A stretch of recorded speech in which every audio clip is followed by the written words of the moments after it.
দারুচিনি দ্বীপ, আমার দেখা হয়নি ছবিটা। একটা কথা আমরা সবসময় শুনি, ওল্ড ইজ গোল্ড। তো এই ওল্ড ইজ গোল্ড কথাটা যখন শুনি অনেকে আবার এটাকে খুব ভালোভাবে নেয় না, কিন্তু আসলে কিন্তু ওল্ড ইজ গোল্ড কেন বলেন? আমরা কিন্তু আগে খুব ঝুমকা পড়তাম সব সময়, মানে আমরা যারা 90 দশক বা আমাদের মারা বা আমাদের খালারা বা আগে যারা আছে, দেখেন এখন ঝুমকাটা স্টাইল। আগে আমি যখন কাজ শুরু করেছিলাম সবসময় পারিবারিক গল্প, সম্পর্কের গল্প, রোমান্টিক গল্প, তখন আমাকে অনেক শুনতে হয়েছে উনি তো এগুলো ছাড়া কিছু পারেন না। হ্যাঁ ভাই, পারি না, আমি এটাই পারি, আমি যেটা পারি সেটাই করতে চাই। বাট এখন আপনি দেখেন ঘুরে ফিরে সেই পারিবারিক গল্প, সেই সম্পর্কের গল্প, সেই রোমান্টিক গল্প বা এগুলোই কিন্তু ঘুরে ফিরে এসেছে। তার মানে কি ওল্ড ইজ গোল্ড।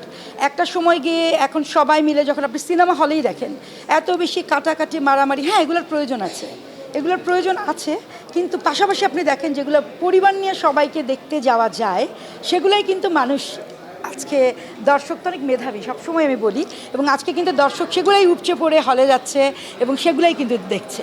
এটা অবশ্যই অ্যাজ এ মেকার আমার অনেক ভালো লাগে, কারণ আমি এটাই করে এসেছি। এটা আসলে একটা সময় মাঝখানে ছিল যে আমরা গুটি কয়জন নির্মাতা এগুলো করতাম, মানে এদেরকে নিয়ে কাজ করতাম। বাট একটা সময় পর ধরেন আপনি কি বলবো 23-23-এর পর থেকে কিন্তু আবার সিনিয়ররা বেশ ভালোভাবে কাজ করছে, এবং আমি বলবো আবার পারিবারিক গল্প আসছে, সম্পর্কের গল্প আসছে, এবং সিনিয়রদের বেস করে ক্যারেক্টার তৈরি হচ্ছে। তো এটা অবশ্যই ভালো লক্ষণ, কারণ এনাদের ছাড়া তো আসলে আমরা কেউই না, এনারা তো আমাদের বটবৃক্ষ, এবং অবশ্যই সবাই জাত অভিনয় শিল্পী। আমার তৌকির ভাইয়ের আসলে প্রথম তৌকির ভাইয়ের সব ছবি আমার দেখা হয়েছে একটা ছাড়া, ওই একটা ছবিটা আমি দেখি নেই এবং এখনও দেখি নেই। কেন দেখা হয়নি আমি জানি না, সেটা হচ্ছে দারুচিনি দ্বীপ, আমার দেখা হয়নি ছবিটা।